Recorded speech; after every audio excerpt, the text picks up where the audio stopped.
Hello, my name is Kyle Stapp, and I'll be talking about the OD intervention that is conflict management. This is for the course CTE 5360 I'm taking at Texas State University.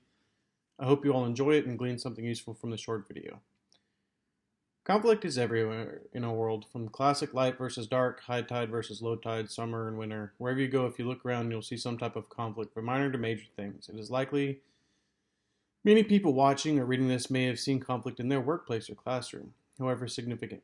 Humans may not be able to solve the eternal conflict between the night and the day, but we can intervene between our own man-made conflicts and try to bring things to amenable ends for all parties. I chose conflict management as my intervention because I have always been interested in trying to find a way to solve conflict through peaceful and equal terms. In this presentation, I will talk about what a conflict is, conversely, what conflict management means and encompasses, and a couple ways to apply this intervention. On my first slide.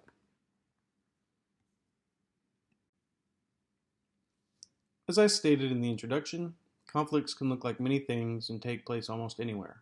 As defined by Merriam-Webster's dictionary, conflict can be described as a mental struggle resulting from incompatible or opposing needs, drives, wishes, or external or internal demands. When looking at it from a strictly technical point of view right out of the dictionary, it's easy to see why organizational development consultants should have a good grasp on this intervention.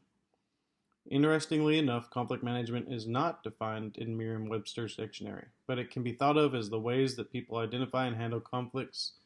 The goal of this is to minimize potential negative impacts that may arise out of any given disagreement.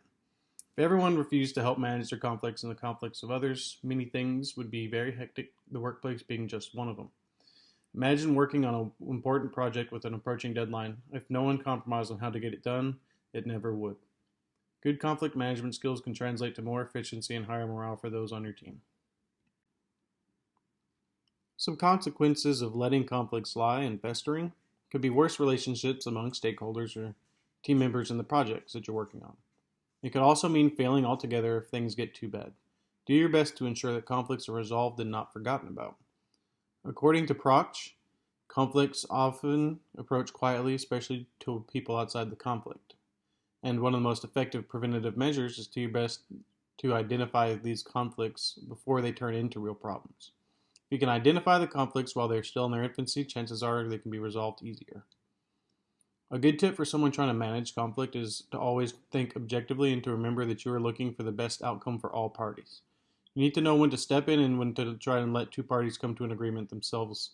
If you are a part of the conflict yourself, you need to know when to reach out and ask an unbiased third party to try and help mediate. Next, I will talk about the strengths and weaknesses of conflict management in organizational development.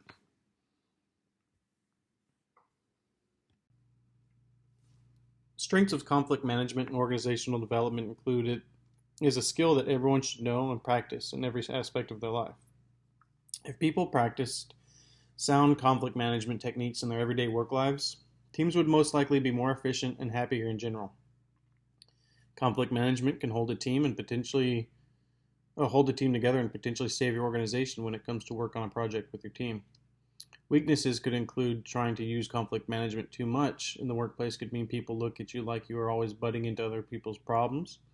That's why when practicing conflict management in the workplace, you should always do your best to let people try and come into an agreement themselves. Conflict management is not foolproof.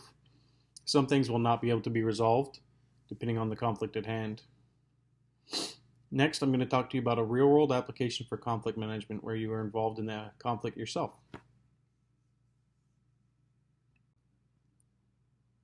If you find yourself in a conflict or argument, it may behoove you to gauge the situation first to see what it is at the root of the conflict. If you can identify what it really is you and your coworker or teammate are conflicting over, then you may be able to compromise earlier. If someone becomes hostile or passive-aggressive and you are not going to get anywhere, you should seek an unbiased third party to help mediate the decision if it is tremendously important. You can always concede the decision or point to whoever you're conflicting with, but they will most likely just do it again next time you two disagree. You may make progress when managing a conflict with someone else. You may make no ground, but do not stick around and make things worse if they are not getting better. If you do not have support and you're stuck in a mindless conflict, and know when to exit and reconvene later, because it may save you from saying or doing something you could regret, which can happen depending on the intensity of the argument. Another time you may use conflict management is when working in a group. You have to mediate a conflict between two other team members. That's what I'll be going over on my next slide. I mentioned earlier the importance of knowing when to let others come to terms with each other by themselves.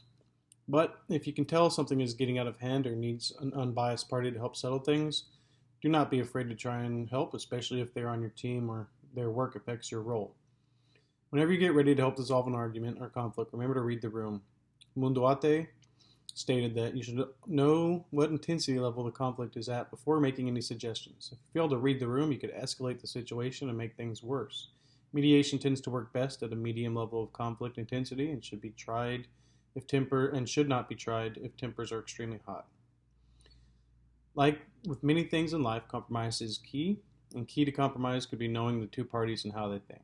In his book, Coping with Difficult People, Bramson mentions that it is important to know that many conflicts can arise due to differences in thinking styles. And if you get two people to see it from each other's point of view, you can usually get them to compromise.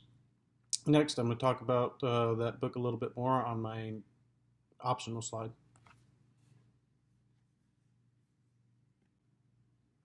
This is the book I mentioned earlier, Coping with Difficult People. It is a great resource to use when first getting into conflict management. And that is all for my presentation on conflict management. I hope you were able to get something out of this in the brief time I had. If you have any questions, email me. My info is on the title page and my references are on the next slide. Thank you for listening.